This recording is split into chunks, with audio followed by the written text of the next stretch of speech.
Hello everyone, welcome to What If Issei Fell in Love with the Chaos Karma Dragon Tiamat Part 2. Before we start, please go support RevansStories for writing that awesome fanfic. Life 18. Kyoto. 7:52 p.m. Tiamat, it's nearly time for the festival, so can you stop pampering the dog? Grumbled the brown-haired male as he emerged from the bathroom wearing nothing but a towel. Laying on his old bed snuggled up to each other was Tiamat, and the baby dog Shiba Inu, on Tiamat's face, was a face of pure joy, while the puppy had one of tiredness, showing that it was clearly exhausted from playing with her not that long ago. Issei, she said as she began to sit up and move the puppy to where it was resting in her lap, what kind of food does Bahamut eat? Bahamut? He parroted, not sure what she meant at first before realizing who she was talking about. You named him Bahamut.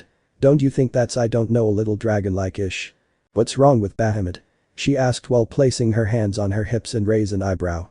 Nothing's wrong with it, but don't you think that sounds a little menacing? He trailed off while looking to the side and avoiding eye contact with her. She looked quite scary. I am a dragon king, the strongest dragon king to be specific.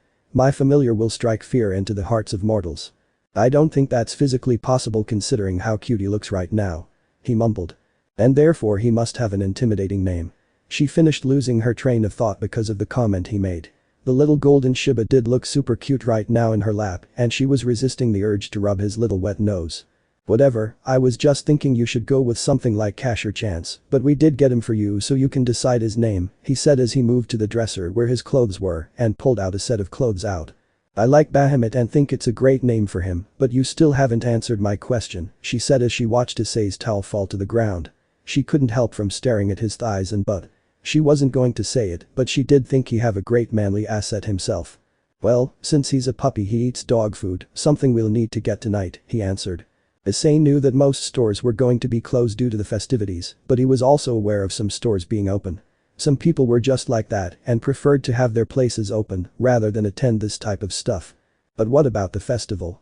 The brunette asked inquisitively as she gently rubbed Bahamut's soft little head in a soothing way. You don't gotta worry, we'll still attend the festival. He reassured her before bending over real quick to put on his boxers. Plus I could also ask mom and dad to get the food since they don't plan on going to the festival themselves. Tiamat didn't say anything in response, instead she allowed a small silence to occur as he got dressed before asking, Issei, what do you think about kids? Issei, who was caught by surprise, answered her question with his own question. What exactly do you mean by kids? I mean, what do you think about kids in general? Like, do you hate them or do you desire to have one yourself someday? She immediately began scolding herself mentally for saying that. She wasn't trying to ask him that kind of question, she was more of trying to ask him if he would want to have kids with her one day. She had always wanted to try parenthood when Drake was around, but Drake was always busy wanting to fight Albion, so she never got to try it. Now though, after mating with Issei and marking him as her territory, it could happen, but she wasn't going to try forcing him yet. I don't really know myself, if I had to be honest with you. He said awkwardly as he put on a shirt, unaware of the small frown she formed on her face for the lazy response. I mean, I guess I like them, sometimes though they can be annoying and idiotic, but I don't hate kids. And what about having them? Are you open to having kids? At this, Issei was quiet. He wasn't exactly against them, but nor was he for them. At least, for the time being he didn't want them. My mother obviously wants me to have kids, but I'm still not sure if I'm mentally and financially ready for them. I don't want to be one of those parents who can't afford for their children. Afford their children? She questioned. She was a little upset that he didn't answer it the way she wanted to, like yes I want kids or no I don't want kids, but his answer did somewhat satisfy her, since he didn't say he was against it. Yes, I don't really know how dragon stuff works or how it works with dragonlings, but here you need money to support your kids. He answered as he began to put on his pants. So if I was to have kids I would have to pay for them? She asked hesitantly. She didn't really understand at all what he was implying, but she assumed that was what he meant. No, well, it's hard to explain, but basically it is expensive because of healthcare and food, along with clothing for the baby. He didn't have a clue in all honesty how much it cost or anything like that, because he hasn't really done any research on raising a kid, but he assumed it wasn't cheap. I see, she said quietly. She didn't fully understand what he meant on healthcare, but she did get a grasp on the other parts. So if I was to have a kid, then I would need healthcare for them. Yeah, he answered before a thought entered his mind. Turning around to face her, he says uncertainly. Tiamat, you're not asking about this kind of stuff because you're wanting to have a kid, are you? Tiamat's face became redder than a tomato as she looked down at the sleeping puppy, her eyes slightly widened as well from her realizing that she saw right through her questions. I mean, I'm not against it, parenthood is something I have been wanting a long time. How long are we talking? He asked hesitantly. He knew it wasn't wise to ask a lady how old she is, but maybe it might be different with Tiamat, since she isn't human.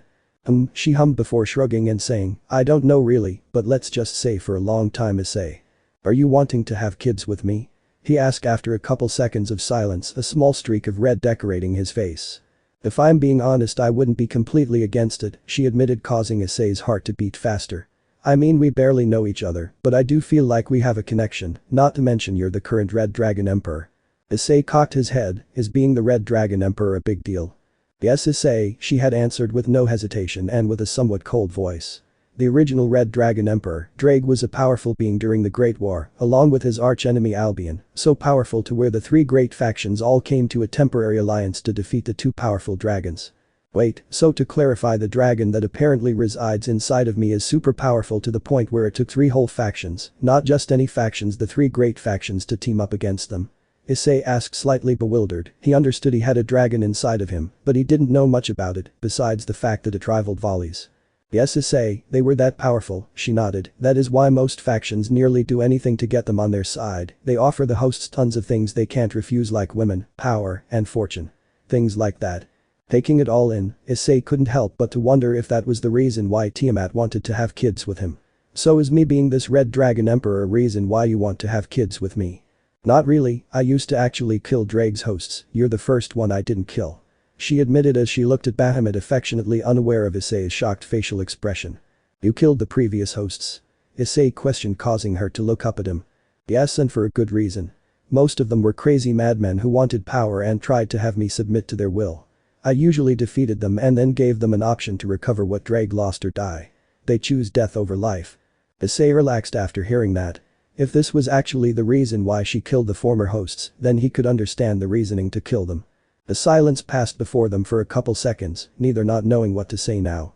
Issei, after a few more seconds, decided to change the topic. You should probably get ready, I'm going to go talk to my parents and see if they can watch over Bahamut while we attend the festival. Can't we take Bahamut with us? She asked as she gently lifted Bahamut after her lap and moved him to the center of the bed. I mean, we can, but I was thinking it would be better if it's just us two. You know, like a date. He didn't see this due to his back now being against her, but her face was once again scarlet red. The date, she murmured under her breath. I think that would be great, and if your parents can't go out and get the dog food, then can we stop and get it? Of course. Kyoto. 8:35 p.m. Ooh was the noise that came from Tiamat's eyes as she stared at the line of vendors with sparkles in her eyes. She hadn't been to a festival in a long time, and even then she had never been to one of this magnitude. It was also like Kyoto had changed completely at night time. Sure, it was beautiful during the day, but it was completely different now. It had candlelight stationed all over the place, vendors that sold all kinds of food she had never seen before, and little shops set up for people to play all kinds of games. Not to mention there were stores open that had antiques of all kinds for people to see. Issei, seeing her odd face, couldn't help himself from forming a shit-eating grin. He had expected her to react to all of this, but seeing it and thinking of it was completely two separate things. Do you like what you see? He teased as he gave her a nudge, causing her to snap out of her odd state and look at him. It's amazing, I never expected it to be this gorgeous, she said with a beautiful smile that melted his heart. She looked so happy, and seeing that just made him happy. Yeah, these festivals can be great, he said as he watched some kids run past them to one of the many gaming vendors. I remember when I first came here, my jaw hit the floor. Well, what should we try out first? She asked, still keeping that smile on her face while wrapping her arm around his. She didn't see this, but he was slightly ogling her. Tonight she looked amazing. She looked like an actual princess from ancient times with a kimono on. He hummed quietly as he looked at some of the vendors. There was one where that kind of piqued his interest, because it was one of those shoot the targets and win the prize kind of game. Next to it was a crane-like game where you tried to pick up the stuffed animals, and next to it was a ball-throwing game where you throw the balls into the holes. He didn't really know what he wanted to do. He kind of was leaning towards playing some of the games and winning a couple of prizes, but he was also leaning to having some of the exotic-looking food that he hadn't had in a long time. I don't know, I do think we should try out some of the games, but I also think we should have some of the food while they are hot and fresh. Bah, this is your night, so what do you want to do first? Tiamat's cheeks became slightly red hearing this. She was really okay with anything, but Issei's little sweet comments always seemed to make her giddy and flustered. It's our night, and I'm fine with having some food first, as long as it's with you. Issei didn't say anything after that, instead, he chose to lead her to one of the many small shops for people to eat. He couldn't help himself from watching Tiamat as she gazed at some of the chefs cook in their small stands with an odd look on her face. Tiamat, who observed the cooks make their food, had to prevent herself from drooling since she was a dragon. She had easily picked up each type of distinct food smell with ease, and inhaling these scents was driving her insane. However, she wasn't wanting one that could drive her insane, she was wanting one that can drive her insane. So the two passed by several vendors until she finally got a whiff of something that stood out from the rest. She didn't know what it was, but the scent she was picking up caused her to drool just a little bit. "Issei, I know some food we need to try," she said, suddenly breaking the silence between them and nearly scaring him since he wasn't paying attention to her at the moment. "Oh? What is hey, be careful," he had almost accidentally cursed at her, but he stopped himself and simply said be careful. The reason why though this almost happened was that Tiamat nearly tore his arm when abruptly decided to bolt forward, dragging him behind her. Tiamat zipped past tons of bystanders with Issei right behind her as she followed the trail that was driving her nose insane. Eventually, after a few more seconds of rushing past people, Tiamat came to a complete stop in front of a vendor that was slightly bigger than the rest. Her eyes immediately locked onto the pieces of meat that had been skewered on thin pieces of wood.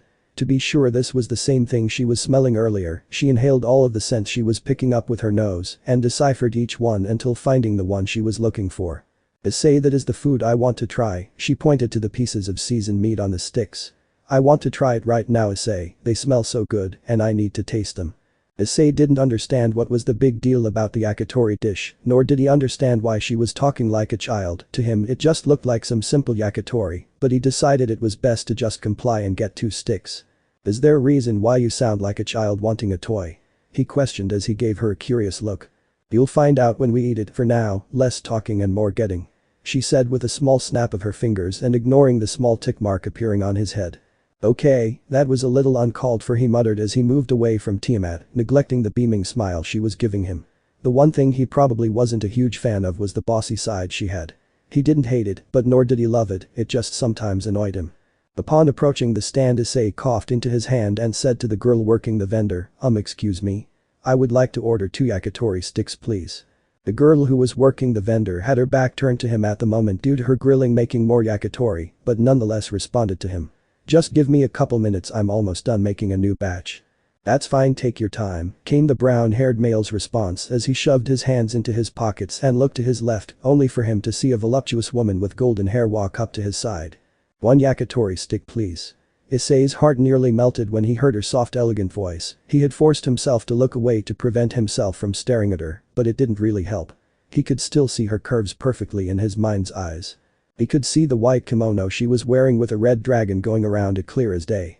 He could see her bountiful boobs that were wanting to be unleashed for him to fondle and grope, and he could see that ass that he wouldn't mind making clap. "Are you enjoying yourself?" asked a golden-haired woman, causing him to stop trying to not stare at her and look at her, only to see her looking at him with a friendly smile. Are you asking if I'm enjoying the festivities?" Issei asked just to be sure. He didn't know what she was implying, but he was sure she was talking about the festival. "Not just that, but I'm asking if you're enjoying the company of the Chaos Karma Dragon." Issei froze upon hearing the last part for what seemed like a solid minute. "Relax, Issei, I am not trying to rile you up, nor am I trying to cause a scene," she reassured him with a bewitching smile. "I'm just curious if you're happy with being in a relationship with her." "How do you know that I'm in a relationship with her?" he questioned. He was actually curious how this woman he had never seen before knew about his relationship with the Dragon King. "Because you two are in my territory, and I have tons of informants that keep me informed about this stuff. Not to mention that I can pick up a small trace of her on your body." "What kind of?" "Kitsune, I'm a kitsune," she stated, still keeping a smile on her face. "Tiamat also knows that I'm talking to you, so don't worry, you're not going to be in trouble." "That didn't cross my mind until you brought it up," he muttered under his breath as he turned around to see Tiamat staring at them like a hawk, watching their every move. The woman giggled softly hearing him. "I thought it would be better if I told her that I was going to have a conversation with you. After all, I heard what happened at the store earlier today." "Well, if you want to know, then I guess you can say I'm happy. I mean, sure, she can be somewhat of a hassle, but in the end, I do think I love her," Issei stated as he looked back at Tiamat with a small smile. "Love is a beautiful thing," she murmured as she looked down to the necklace, which happened to be half of a heart. "I hope you two enjoy the festivities, and if you ever need to talk to me later on tonight, then just speak to the vendor right next to this one and say, 'I wish to speak with Yusaka,' and then we can talk." To Issei's shock and surprise when he turned around he wasn't met by the sight of the golden-haired woman, nor did he see her walking away from him at all. It was as if she simply vanished into thin air. Okay, that was hell of weird, but I'm not going to question it. I'm just going to assume she used some invisibility shit or whatever. Here you go, sir, 2 yakitori sticks just like you requested, spoke the girl working the vendor, pulling him out of his thoughts. Thanks, how much do I owe you? He asked as he pulled out his wallet, only to be stopped by the woman giggling her answer. Consider this one on the house from Yasaka. Issei didn't show it, but he was frowning. The reason why was because again this Yasaka person was brought up once again and he still had no idea who she is. He assumed it was that woman he literally just spoke to, but he was wondering if that girl was real or if he was imagining her. Deciding not to fret or worry about it, Issei just took the 2 sticks of skewered meat and returned to Tiamat, who eagerly waited for his return. Thank you, Issei, she said sweetly as she took the yakitori he offered her. So how did your conversation go? So she was real. Well, I guess it went okay. I mean, she just asked me if I was happy about being in a relationship and that was basically it, came Issei's response before taking a bite out of his yakitori. It makes sense, she mutters, causing Issei to give her a side glance and explain. Regardless if you're a part of the Grigori, you're technically a part of the Shinto faction, and therefore it is somewhat of Yasaka's job to make sure you're happy with me and stuff like that. I have no idea what you mean by that stuff, but I'm just going to assume I know what you're talking about, came the brown-haired adult's response before taking another bite out of his food. I mean, it is pretty simple, but it's kind of hard to explain it really. Not to mention that it has been ages since I have been here, Tiamat murmured before taking a bite out of her own yakitori, only for her eyes to widen in awe and her mouth become agape. Seeing this, Issei asked, Tiamat, are you okay? No response. He tried snapping his fingers in front of her like he did times before when she became a statue, but this time it didn't seem to be working. This tasted is just how I pictured it, it's so sweet and tender, but also salty and spicy, it is like they figured out how to balance the sweetness and saltiness, screamed the brunette as she continued to ignore Issei and his questions if she was okay or not. Issei, I think I'm in love, she murmured as she broke out of her trance-like state and stared at her food with heart-like eyes. And here I thought you were in love with mac and cheese. He mused before resuming to eat his food like a normal human being, while Tiamat slowly, very slowly nibbled on her food and savored the food. Eventually, after God knows how long, Tiamat finished her yakitori and returned to her position at Issei's side, resting her head on his shoulder. Issei, she whispered softly, breaking the silence between them while looking up at him. Can we do this every year? Just come to Kyoto and enjoy the festivities. We haven't really done much, to be honest, I mean besides walking around and having some food. And I'm okay with that, Tiamat replied with a small smile on her face. We don't have to do much for me to be happy, as long as I'm with you then I'm happy. Issei couldn't help but form a goofy grin hearing this, she truly was a maiden at heart and knew how to make a guy feel weak in the knees. You know, it wouldn't be so bad, would it? No, it wouldn't be bad at all. She said softly as she closed her eyes and allowed Issei to guide them to their next destination. She couldn't help herself from feeling complete when she was around him. Life 2-1. The CEE, Tiamat moaned out of boredom, she was currently at this moment laying down on Issei's soft comfy bed, with Bahamut laying down next to her curled up like a ball.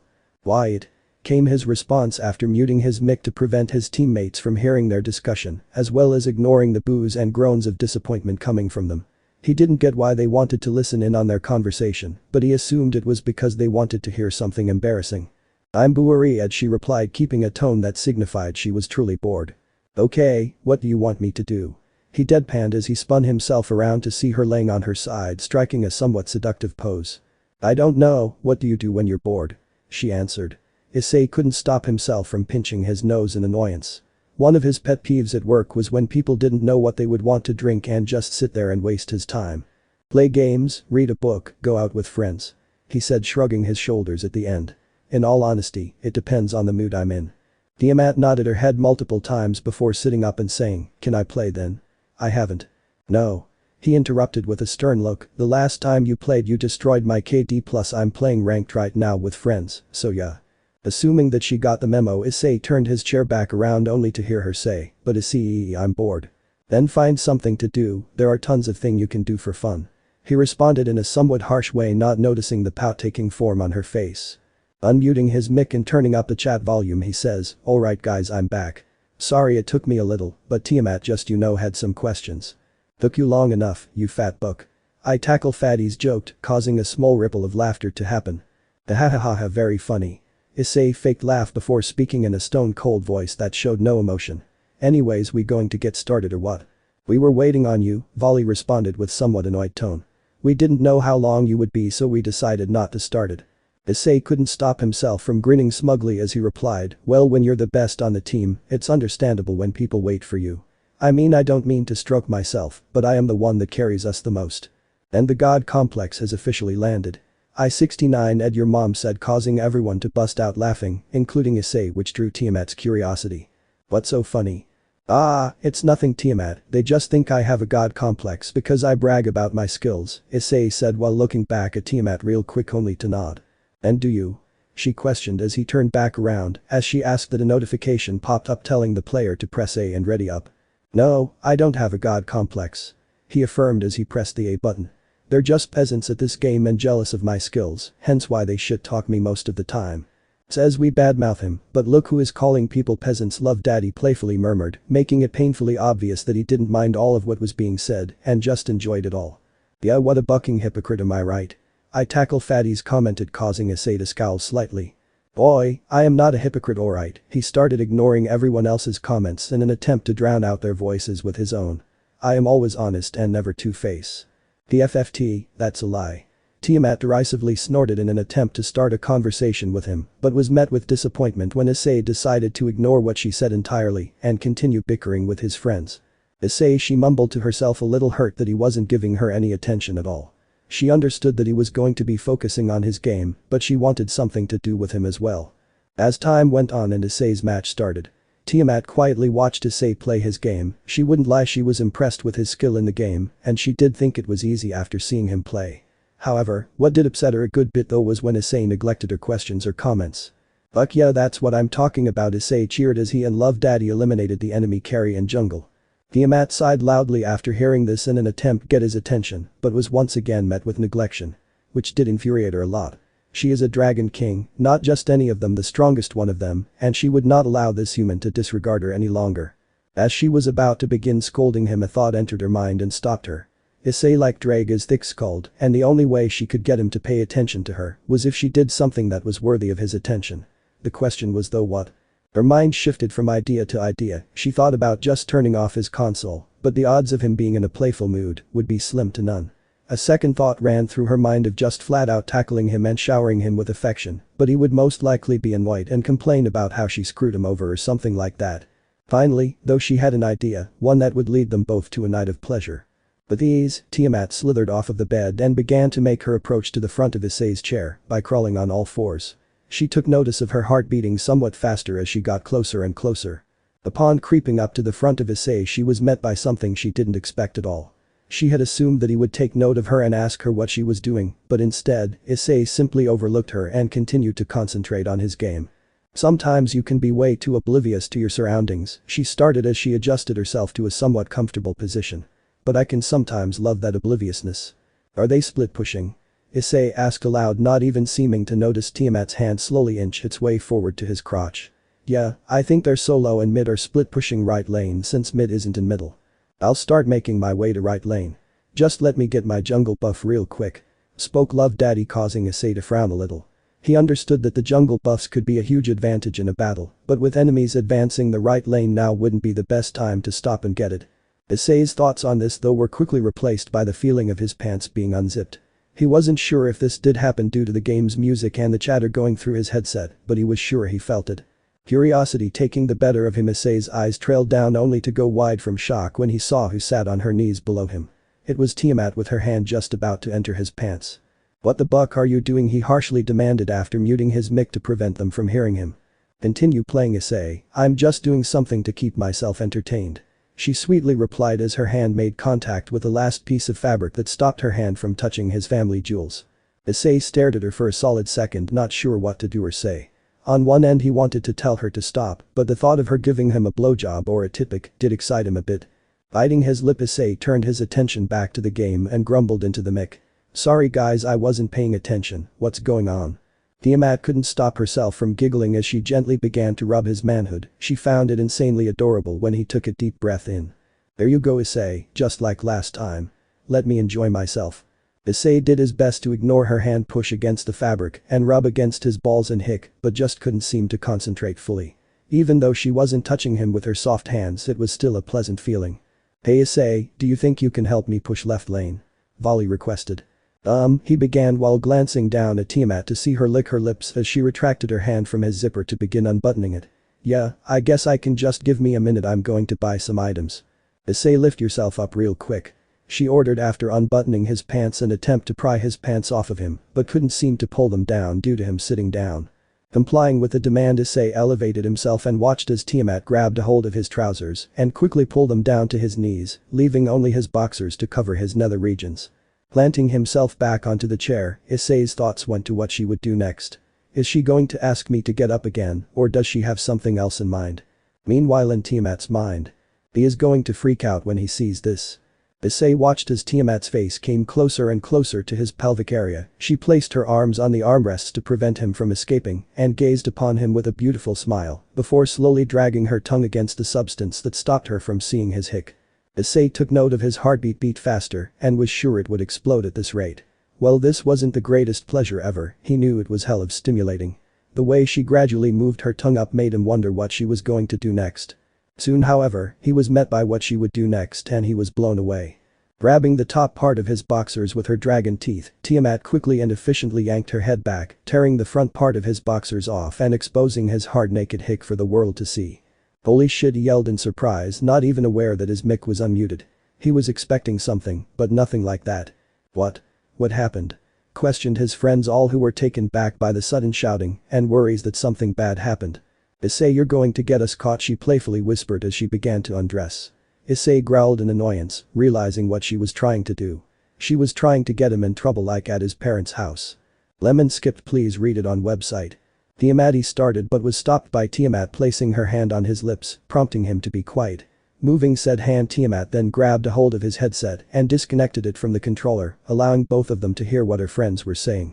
"Listen, like I said before, I bet Issei is getting himself that good suck, you know. Like he has to be, otherwise he wouldn't have gone silent.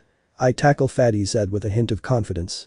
Or he is just having a conversation with her and doesn't want us to hear it since it is personal. Love Daddy countered with a voice laced with amusement. It doesn't matter as long as we continue winning, then he can be silent. Now let's push the left lane and destroy their temple, Volley practically yelled, shutting down the entire conversation. Your friends sure are fascinating, Tiamat starts as she grinds her assets on him with a playful smirk. Oh, and before you ask, I thought this would be nice, just like when we ride the bike. Issei couldn't help from chuckling as his arms wrapped around her waist and he looked over her shoulder to see the TV.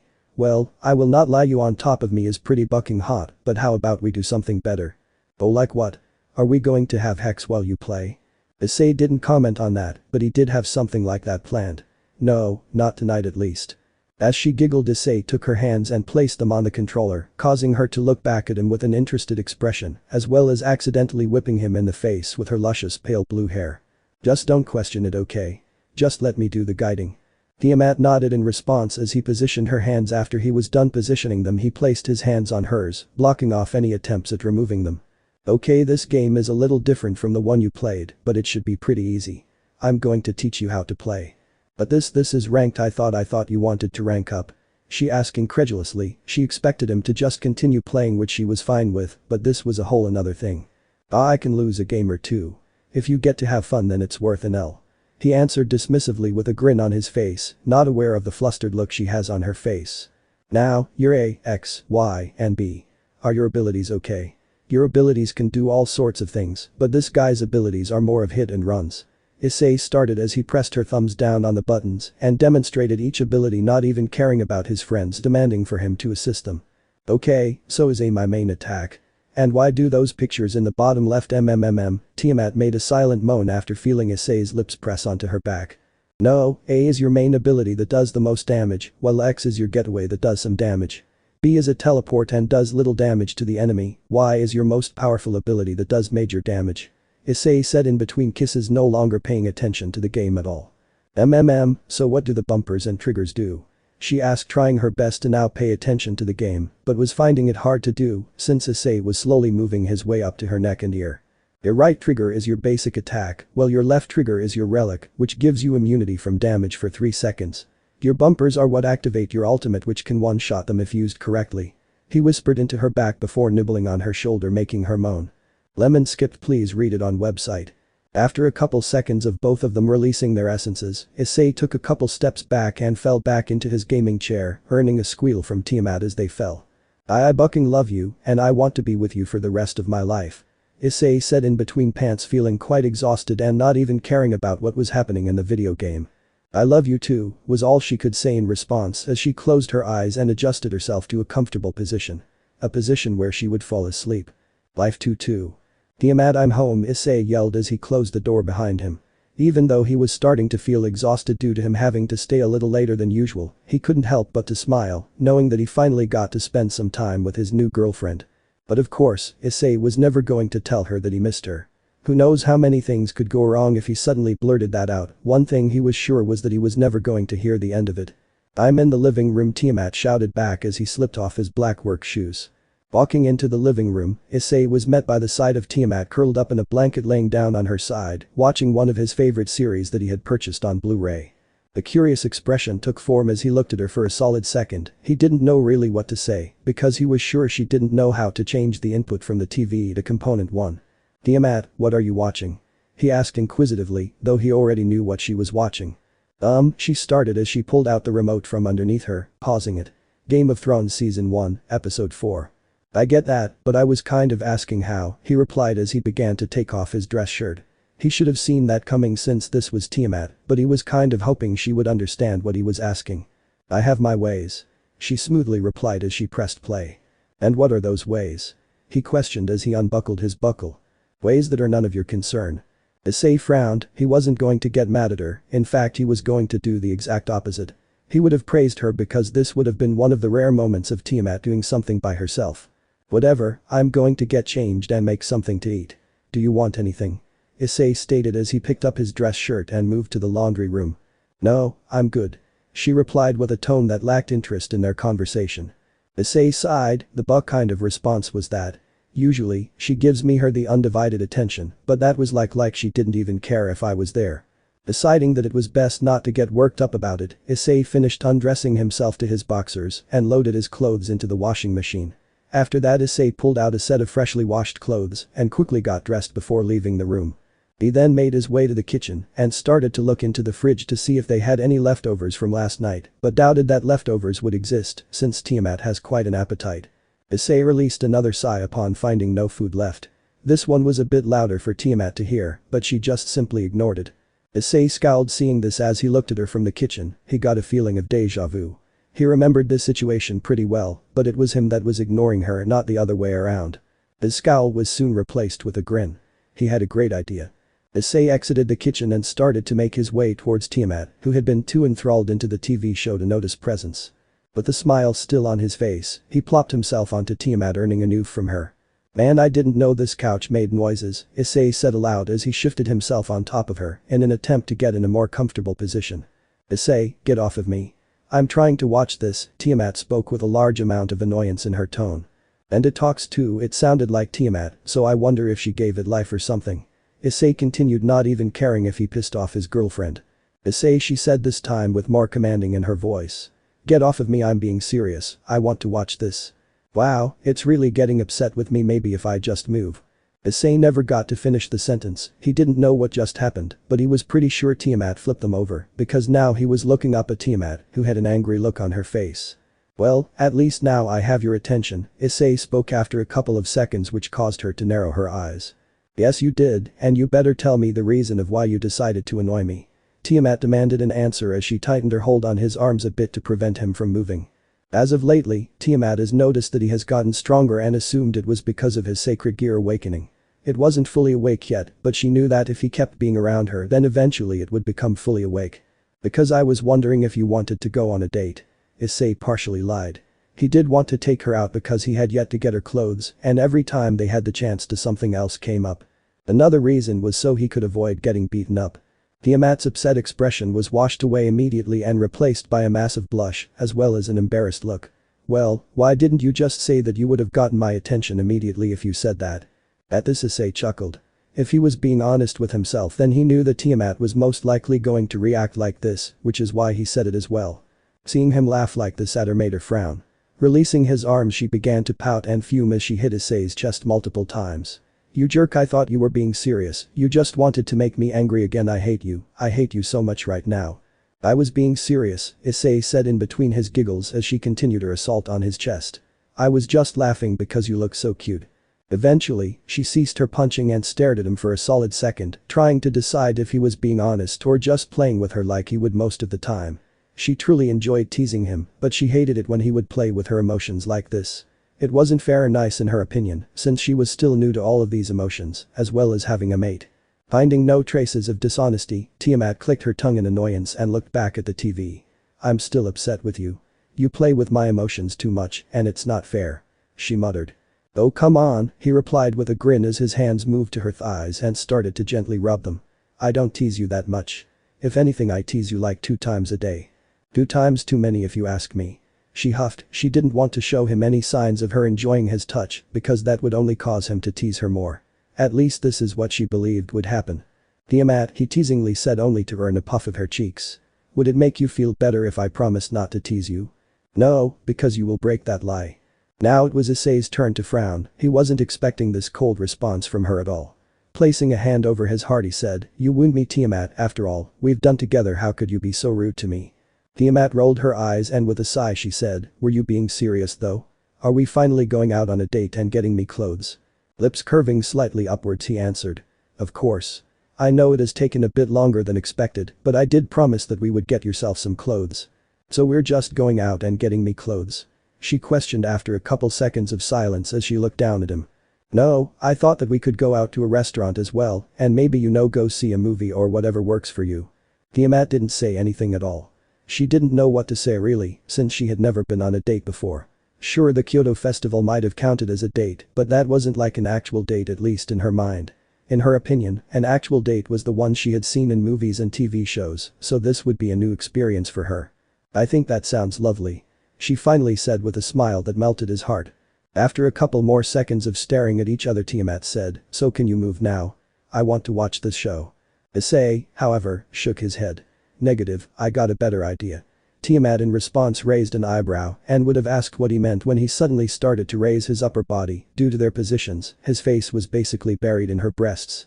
Is he wanting to have see her train of thought was cut off when Issei turned her over to a position where she was laying in front of him with her back towards the TV. There we go. Now all you gotta do is roll yourself over and we can watch this together. Issei stated with a sly smile on his face. He wanted to be around Tiamat and would like to believe that Tiamat wanted to be with him, so he decided to just cuddle with her as they watched Game of Thrones. Not to mention it had been a while since he had watched the show. We need to get a bigger couch when we go out. This one is too small for us to lay like this. I'm barely on it. Tiamat stated while rolling over. The couch is fine, we're just cuddling is all, Issei said.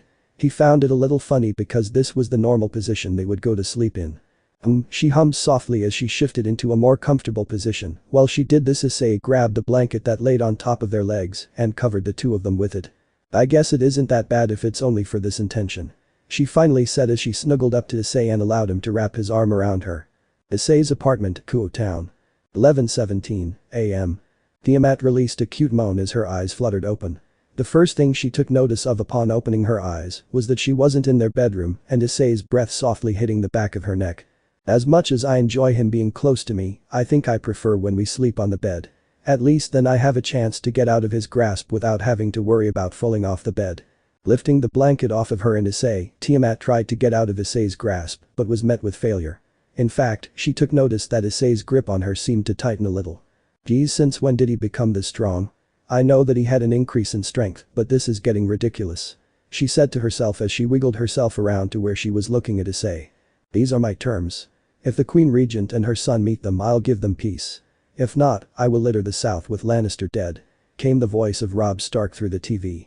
Great, we forgot to turn the TV off before falling asleep. She murmured in annoyance as she finally took notice that her favorite show is still playing. She knew that she probably missed a couple episodes which sucked in her mind. Tiamat didn't do anything at first, instead she just gazed upon Issei's cute sleeping face and had to fend off the urge of showing him affection. He looked so peaceful in her eyes, and the way she felt his breath touch her face was probably one of the best feelings ever. Issei, she finally said in a soft and loving tone. Issei, it's time to get up. This fell on deaf ears, for Issei didn't show any signs of acknowledgement. He only continued to sleep. Issei, it's time to get up. She repeated, but this time with a much more firmer tone. Again she was met with the same results. Issei, come on, we need to get up. Today is the day of our date, remember? NGGGHH was the response she got as he tightened his hold on her, causing her boobs to press up against his chest. Her face was now mere inches away from his, and she couldn't help from blushing profusely as she stared at him. Maybe a good morning kiss could wake him up, she thought as she felt the urge to kiss him. The more she stared at his lips, the more she felt the need to feel his lips against hers. Giving in to her urges, Tiamat closed a small gap between the two of their mouths. Her cheeks were scarlet red as she gave him a long kiss of love. To her surprise, though, upon lip separation, Issei didn't wake up. In fact, he didn't stir at all, he just continued to sleep. A frown took form on her face as she glared at him. I guess I have to be a little louder. Issei, wake the hell up, she yelled as she hit him. Issei's eyes shot open, but they weren't the same golden brown eyes she liked to gaze into. No, they were instead the eyes of the Welsh dragon that resides inside the boosted gear. Tiamat, for some odd reason, was feeling weak the longer she stared into his eyes. She felt other things as well, like the urge to kiss him once more, but with more passion, as well as the need to take him here and now. Finally, though, after what seemed like an eternity, she regained her composure and said in a stern voice. Issei, can you let go of me? I would like to get showered and dressed for the day. Issei simply narrowed his eyes at her, which invoked a sigh of annoyance from her. He isn't listening. Maybe if I kiss him he'll snap out of this. No, I need to do something else, like having sex with him. Yeah, I mean, no, I'm not going to let him have his way with me like I've done in the past. I'm going to get out of here, and I'm going to buck him, I mean shower with him. Yes, shower with him, just shower with him only. Narrowing her own eyes, Tiamat raised her hand and did something simple that she doubted would work. She flicked him on the forehead. Hard. Ow, Issei said in annoyance as his eyes returned to their normal color, no longer being their unusual green. What the hell was that for? For being a heavy sleeper and not letting me go. She sternly replied. Now do you mind letting me go? I've been trying to get up, but you've been holding me here for like the past 10 minutes or so. Oh. He replied as his gaze softened. Sorry, I didn't mean to do that. Well, I did mean to hold you last night, but I didn't mean to hold you this tightly. It's fine, Tiamat said as she got up from the couch. We're still going on that date today, right? Of course, he replied enthusiastically as his eyes shifted downwards towards her thighs and ass. She hummed softly as she looked towards the kitchen. This is the second time his eyes have turned that way, but this time it was different. It was like he was an actual dragon, but he can't be a dragon. I mean, sure, he has the scent of a dragon, but Drake has yet to be awakened, so his body is still human. I don't know, maybe I'm just overthinking this stuff. Tiamat? Issei asked again, but this time a bit louder. I said, what are you thinking about? Was Tiamat's response as she was pulled out of her deep thought. Oh, nothing, Issei, I was just thinking about if I want to have breakfast before getting a shower. She didn't really want to worry Issei about this, so she decided to lie and keep it a secret for now. Oh, well, how about food first and then some, in the shower? Issei slyly suggested as a hand made its way to Tiamat's left butt cheek. I'm fine with food first, but as for the second thing, that's a big fat no. She said with a bit of playfulness in her voice. Man, you're no fun, Issei said as he gave the cheek a squeeze before releasing it. Well, you can't blame a guy for trying. Go town. 12:22 a.m. Come on, Tiamat, I said I was sorry, Issei said from behind the woman while placing his hands on her shoulders. Sorry doesn't take back the teasing you did in the shower. She curtly said as she continued to avoid looking at her boyfriend. She wasn't really mad at him, but nor was she exactly happy with him. Oh, don't be like that, you enjoyed it, Issei said as he hugged her from behind. HMPH. She huffed, giving him the cold shoulder. She wasn't going to stroke his ego and admit that she enjoyed their time in the shower at all. You're being so cold to me right now, Tiamat, and it hurts, Issei feigned being hurt as he came to a stop, preventing her from moving. Issei, she whispered harshly as she took notice of the onlookers watching them. You're acting weird. No, I'm just wanting to show you some affection and embarrass you a little.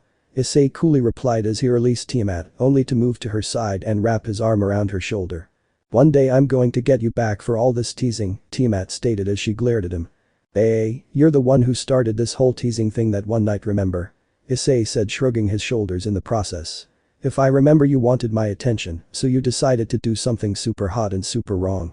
That was after what you did at your parents' house, though, Tiamat defended. She believed that she was the victim of all of this, she had done nothing wrong in her mind. Yet here they were with Issei saying she started this all. Well, if we're going that far, then remember when you teased me at the supermarket? That's not fair, Tiamat said in defeat. She didn't know how to respond to that, and if she was being honest with herself, she was kind of hoping that he had forgotten that moment. It wasn't because she hated herself for doing those things in public, it was more of because she was just embarrassed. She didn't know why she found those things to be embarrassing, but she just did. Seeing the downcast look on her face, Issei couldn't help from giving her a light peck on the cheek before saying, "Oh come on, don't look like that. I enjoyed it when you teased me."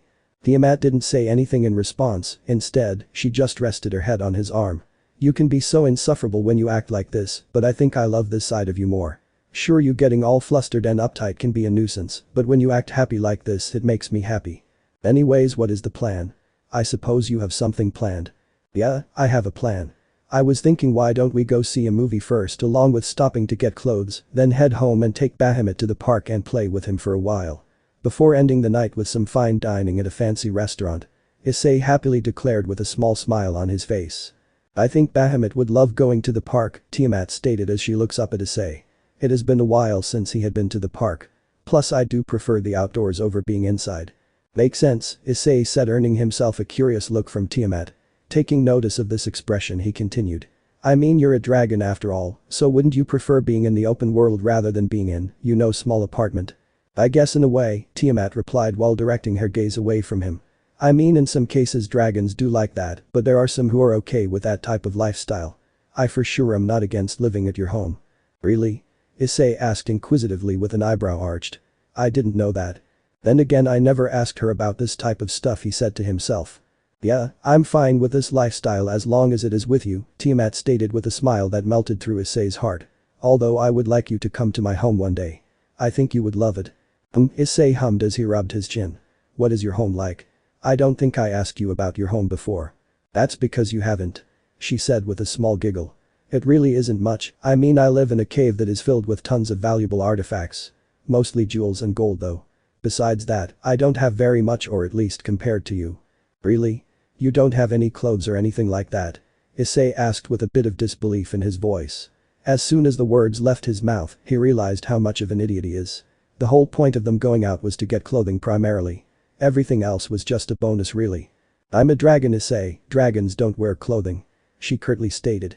"Yeah, I forgot that is why we're going out. My bad," Issei said. He would have said that there was no need for her to be rude, but he kind of deserved it for being an idiot right there. "It's all good, Issei, you're not that familiar with the supernatural world, so it is understandable," Tiamat responded. Silence passed between the two of them before Issei finally spoke. "Hey Tiamat. How are you? No dragon babies born?" Tiamat had to try her best not to laugh at Issei's question. The way he said it was ridiculously funny, not to mention he said dragon babies instead of hatchling or dragonling. "Through eggs," she answered. "Why do you ask, Issei? Are you wondering if I might be with child?" Issei's face became a registered tomato hearing that, coughing into his hand, he replied. "No, I mean, I would like to know if you were with child, but I was just curious because, he trailed off assuming she got what he was implying. "No, I don't know. Do you mind explaining it to me?" She was obviously lying and knew exactly what he was implying. She just couldn't resist having a chance to get him all flustered. "I mean, you're wanting to have kids, so I was just wondering how would you know if you were pregnant?" he explained while rubbing the back of his head. "Well, my belly would start to swell. It would get bigger and that's how I would know," she said as she looked at her belly. "Oh really? Of course I would have to be in my dragon form to lay the eggs," she continued with a sly smirk on her face. "Say what now?" he said after nearly a minute of silence. "I would have to be in my real form. Dragons aren't like humans, they lay eggs and after a year or two, the egg hatches." "So do dragons have a vagina or are they like snakes and like wrap around each other?" Issei asked with genuine curiosity. "Dragons have hicks and vaginas, yes," she answered before getting a mischievous smile. "Why are you wanting to see one?" No, I was just curious, that is all," Issei immediately said as he waved his hand back and forth. He may have been curious about them, but he wasn't wanting to try anything with a dragon vagina. Well, at least not an actual dragon vagina. Tiamat's was different because she had a human form. "You sure? We could go behind a building and I could transform. It'll be a bit bigger than what you're used to, but that's because..." "I'm sure," he interrupted as he covered her mouth. "I was just curious, I don't want to see it. So please don't show me it." "HMPH," was her response after he removed his hand from her mouth. "You won't have to see it now, but you will when I do have to lay the eggs. You're stuck with me, and I'm not going to have you miss out on our children's special moments." Go town. 12:37 a.m. Issei sighed as he and Tiamat entered a women's clothing store. Sure, it had some men's outfits, but the clothing was mostly females, so in his eyes, it was a female clothing store. Why are you sighing? Tiamat asked as she looked at him. She knew this sigh was one of annoyance, but she couldn't fathom why he would be sighing when it was his idea to take her shopping. 2 reasons. 1, it's because this is girls' clothing store and it's a guy's right to sigh when they enter on. Issei answered, causing Tiamat to arch an eyebrow at him. And 2, it's because of the store's perfume and weird scents I'm smelling, it's driving me crazy. Weird scents? Does he mean some of the supernatural beings in here? I know there are a couple in here, but I'm surprised Issei was able to detect them, maybe it's because of his sacred gear awakening some more. She said to herself. She honestly didn't have a clue what was going on with Issei, but she was starting to get a little worried about him. It's nothing, it's probably just some other women's perfume. She lied. She didn't want to freak him out, so she was going to keep it a secret until tomorrow and then just go visit Azazel and see what could be done about this. HMPH, you're probably right, Issei replied as he rubbed his nose in agitation. The two then began their journey checking out all kinds of clothes. During all of this, Tiamat made it her goal to embarrass Issei. Issei, we should get me some more lingerie, Tiamat stated loud enough for the women next to them to hear. Issei facepalmed hard. He did this for multiple reasons. One was because Tiamat was trying to embarrass him again in public, and the second was because of these girls, not that far from him, were giving off this strange scent that was giving him somewhat of a headache. Issei, as in Issei Haidu, one of the girls commented, causing Issei and Tiamat to turn around, only to see a beautiful purple-eyed lady with black hair. Her hair was in shape of a ponytail that went all the down to the floor with an orange ribbon tying it. Her boobs were somewhat bigger than Tiamat's but weren't as perky, and she had an ass that rivaled Tiamat's. Issei immediately recognized a female and said with disbelief. Akeno. Is that you? The woman in question gave him a beautiful smile. A smile that Tiamat didn't exactly like. Yeah, it's been a while, Issei, Akeno answered, her smile not breaking at all. Issei didn't notice this, but her cheeks were a little red. It has been. I believe the last time we saw each other was when you had the Kyoto trip, right? Issei said, not noticing Tiamat's annoyed look she was sending him. I have to ask though, who is your friend? Akeno questioned as she glanced over at Tiamat and took notice of the small frown on the brunette's face. Oh, she. Issei's girlfriend. My name is Tiamat. Now, who are you again? Tiamat answered, not giving a chance for Issei to explain. She didn't like this girl, and she had good reason not to. From what Issei's family said, this was once Issei's lover. Oh, I'm just an old friend of Issei's, Akeno answered in her usual friendly manner with the same friendly smile. From what I heard, you two used to date, Tiamat replied with somewhat hostility. Is that true? No, we didn't.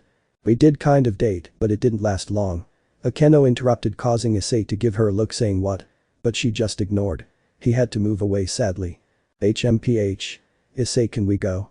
I would like to continue our shopping trip. Tiamat said after a couple of seconds, not wanting to do anything more with this devil in front of her. Yeah, sure. Issei unsurely answered. He didn't know exactly what was going on, but he didn't really want to know either. He just assumed it was the typical girl rivalry or something like that. As the two started walking away, Akeno called out to Issei.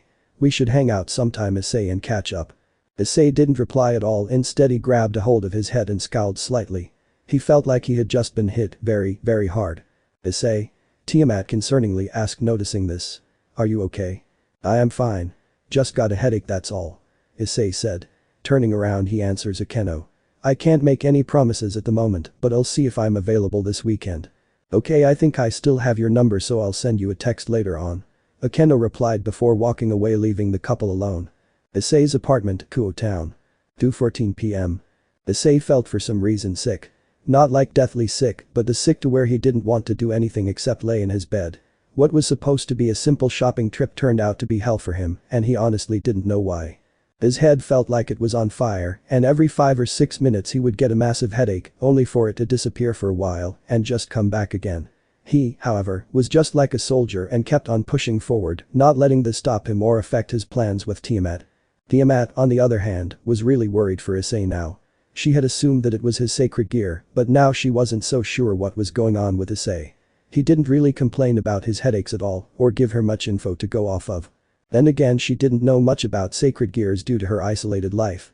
She at first thought it was his body possibly getting enhanced or something like that, but he didn't tell her the reason to why he was getting these headaches. He just would occasionally clutch his head and massage it in an attempt to fix it. Issei? Should we go see Azazel or something? I'm starting to think that you're not okay. Tiamat said as she placed some of the clothing bags onto the floor, not really caring for the clothing at all, more carried for her lover. I said I'm fine. I just got a headache. Issei curtly said while he rubbed his forehead in a soothing way. I don't think you're fine. Tiamat's words died in her mouth when Issei turned around to face her.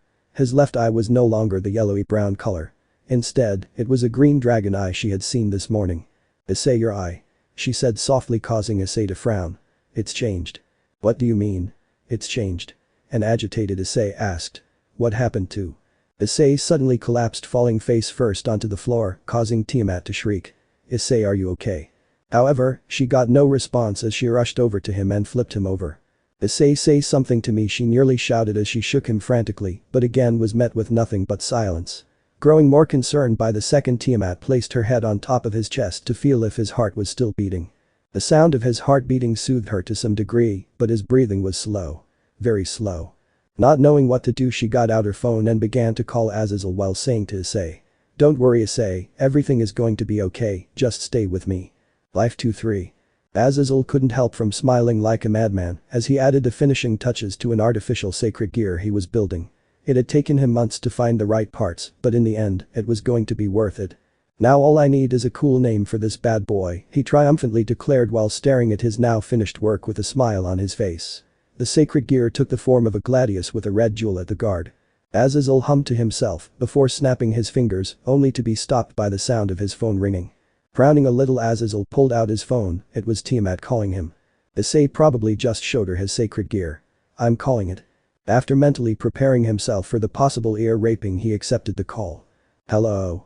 Azazel, I need you here right now, Tiamat yelled. He winced as he removed the phone from his ear, however, this didn't stop her from continuing on. Unfortunately, Azazel didn't catch any of it due to her speaking super fast. Tiamat, he started after a few moments of quietness. I didn't hear a word you said due to you screaming and talking super fast. So I'm going to tell you to repeat yourself. Don't talk to me as if I'm a child, Azazel. She said in a voice full of power. I said that I need you here right now. Issei has just passed out and I don't know why. Azazel rolled his eyes in annoyance along with pinching the bridge of his nose. Tiamat, that isn't something you call me about. You call 119 when it comes to this. Okay. Azazel, she was cut off by him hanging up on her. But the smile reappearing on his face, he said, now where was I? Oh, right, I was just about to name this awesome sacred. He was cut off by once again his phone ringing. He was planning on ignoring it when a text also appeared not even 5 seconds later. Azazel, if you don't answer your phone and help me with Issei, then I will make it my goal to destroy all of what you hold dear. Geez, what is up with her? He asked himself as he stared at his phone. He wouldn't lie, he was somewhat concerned about Issei's condition, but what could he do? Or to be specific, what could he do more? He told her to call the emergency services system, so there was nothing else that could be done. Biting his lip, he unlocked his phone and started to type up a response. Tiamat, Issei is human. Passing out is sometimes a common thing for them, call 119 and go with him to the hospital. They will know what's wrong with him. Azazel moved to his chair and took a seat as he waited for his response. His wait didn't last long, for his response came back. His eyes changed to Drake's color. I'm pretty sure that isn't normal. Azazel didn't bother responding, instead, he chose to call her. Upon Tiamat accepting the call, Azazel said, are you sure? Are you positive that his eyes turned to the Red Dragon Emperor's eyes? I know Drake's eyes better than anyone else. She affirmed. Issei woke up today with his eyes green, and when we were at his parents' house they turned green. Right before he collapsed, his left eye changed to Drake's. Fascinating, Azazel responded with a small smile on his face. I didn't expect that at all. Expect what? Tiamat demanded, snapping him out of his dazed-like moment. Oh, it's nothing. He said with a shrug of his shoulders. It has nothing to do with Issei. I was just looking at this new sacred gear that I created. He did feel a little bad for lying to her, but it wasn't something he would lose sleep for. HMPH. Tiamat huffed. Anyways, you need to get here now. I believe it is his sacred gear awakening or something like that, she said after a couple seconds of silence. I will be there as soon as I finish up what I'm doing. Just give me an hour, okay? Azazel replied. Tiamat frowned hearing this. She needed Azazel or someone who knows about sacred gear users here right now. Not in an hour, Issei could possibly die in an hour. But what if something happens? What if Drake awakens, or worse, what if Issei dies? She said, with traces of concern in her voice. She could possibly handle Drake, but that would only be because of Issei being there. However, Issei dying was something else entirely. Issei isn't going to die. he confidently said. Now I'm going to go now. See you once I get there. Issei's apartment, Kuo Town. 2:20 p.m. Tiamat couldn't help from sighing as she put away her phone and looked down at Issei. Issei, she softly said while running a hand gently down the side of his face. You're going to be fine. Azazel will be here in a little, and once he is here he will find out what's going on with you. After a while, she stopped caressing his cheeks and began to ponder what to do. I don't think feeding him something is the best idea. At least for right now. She said to herself while continuing to stare down at his blank face. Which she found to be quite cute. Maybe I should move him to the bed. Yes, laying here on the floor won't do him any good. He needs to sleep on our soft comfy bed.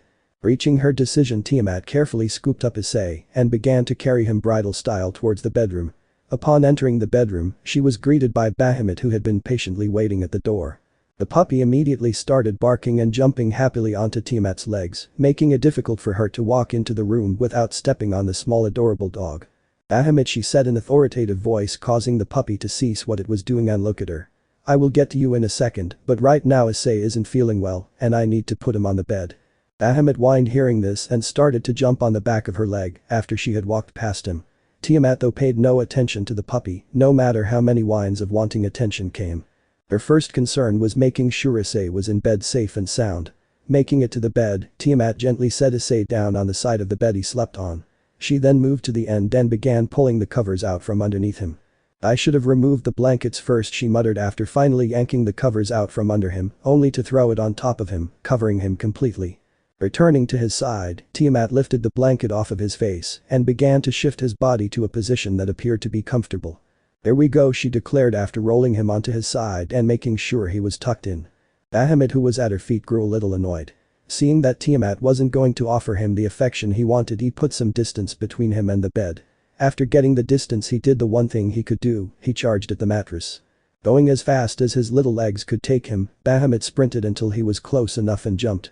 His goal was to land on the bed, snuggle up with Issei and possibly get some love from him, but all he ended up doing was splattering himself against the side of the mattresses.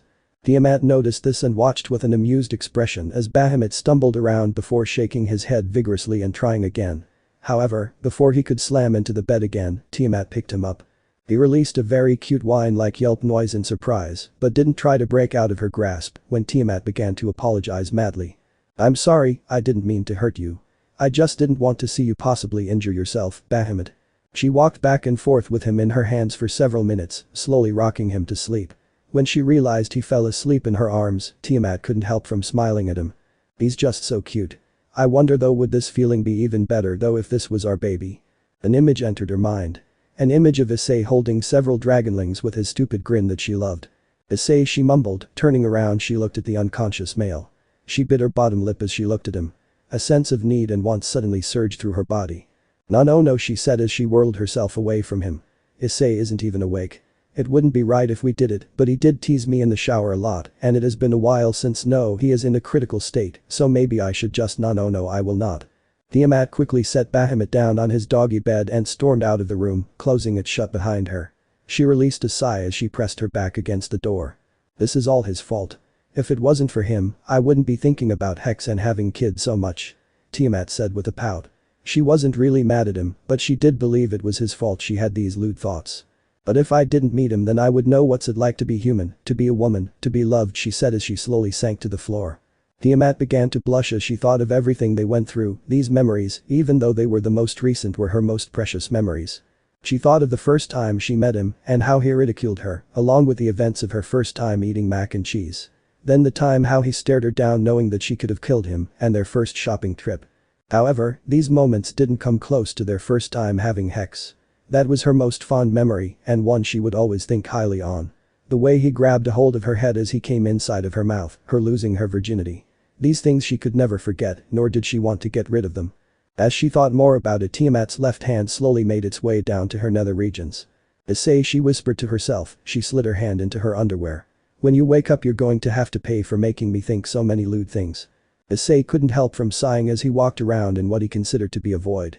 He didn't know how long he had been here, but so far it felt like it had been an eternity.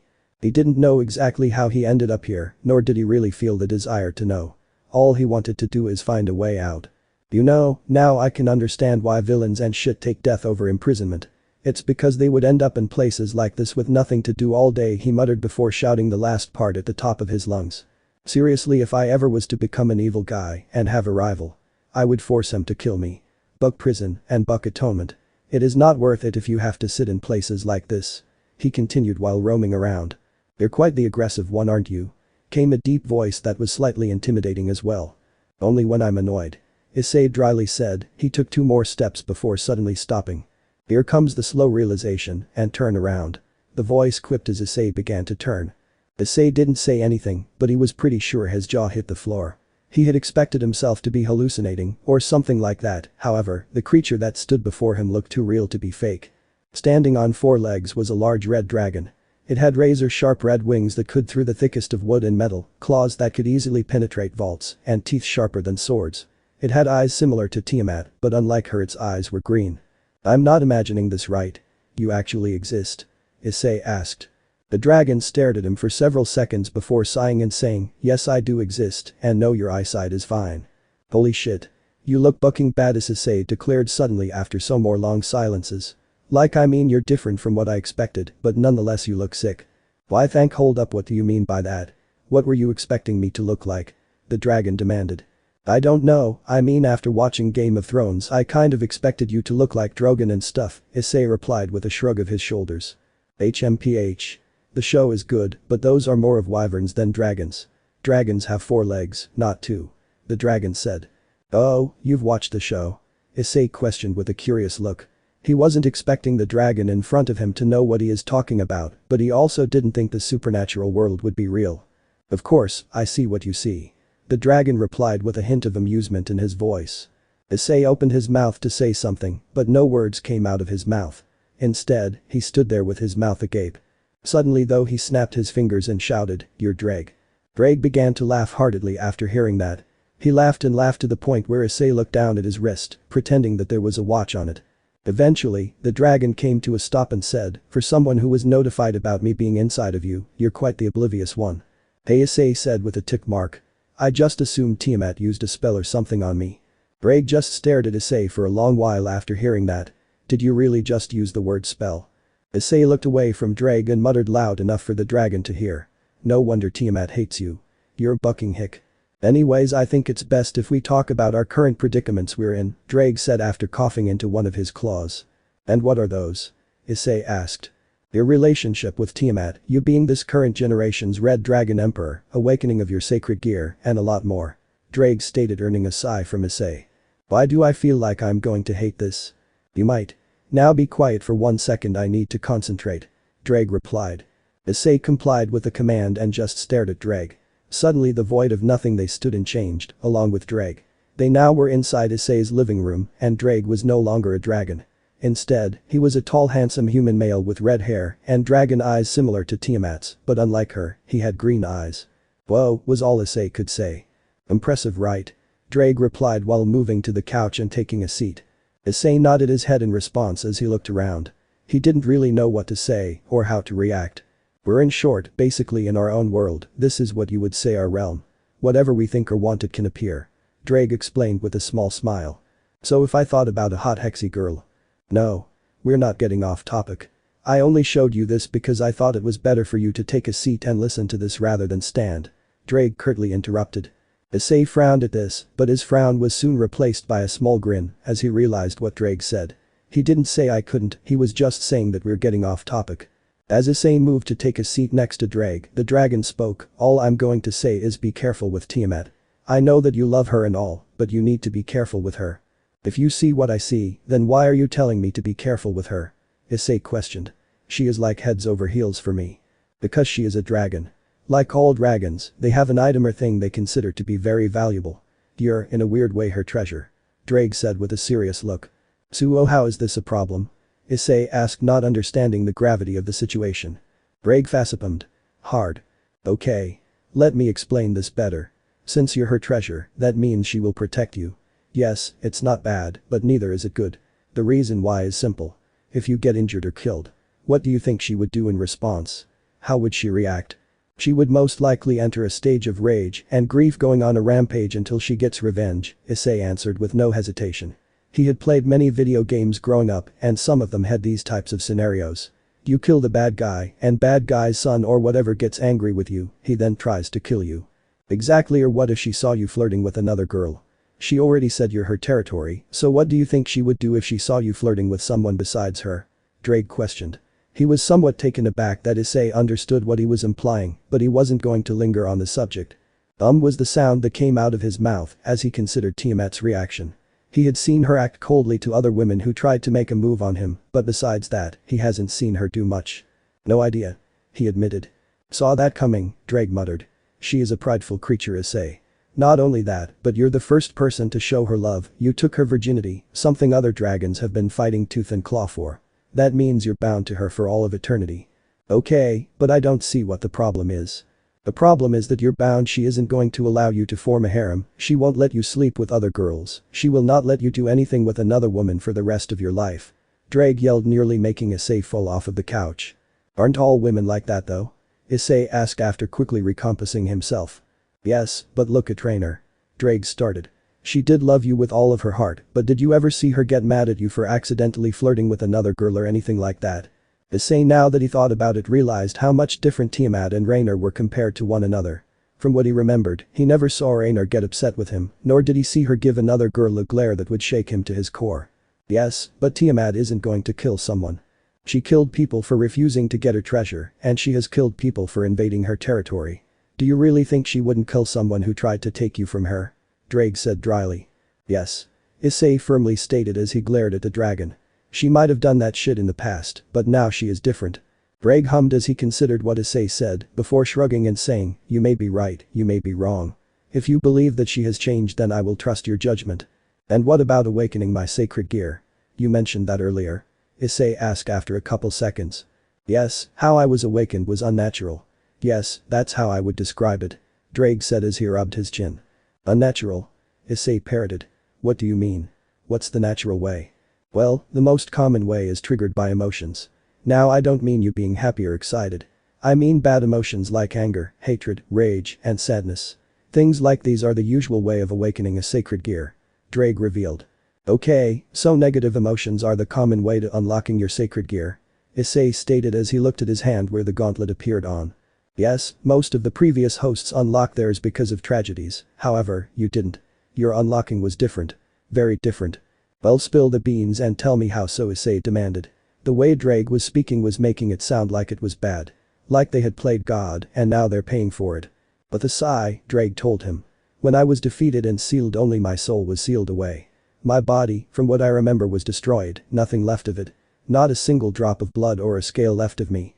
However, Azazel has proved my theory wrong with what he did with you.